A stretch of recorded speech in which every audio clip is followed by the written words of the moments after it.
কবর প্রতিদিন ডাক দিয়ে বলে আনা বাইতুদ দুধ। প্রত্যেকের কবর প্রত্যেককে ডেকে বলে, ও আল্লাহর বান্দা, জানো আমি পোকামাকড়ের ঘর, পোকামাকড়ের ঘর।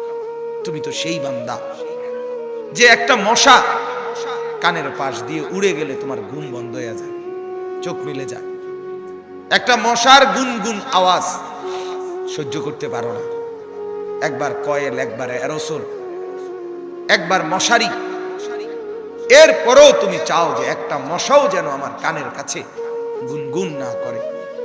তো 5 ঘন্টার ঘুমের জন্য, 6 ঘন্টার ঘুমের জন্য বান্দা এই যত্ন নিলা, অনন্তকাল কিংবা বছরের পর বছর কবরের যে ঘুম দিবা, পড়ে থাকবা সেই ঘরে, পোকা মাকড়ের ঘর, সেই ঘরে তুমি ঘুমাইবা কেমনে, থাকবা কেমনে?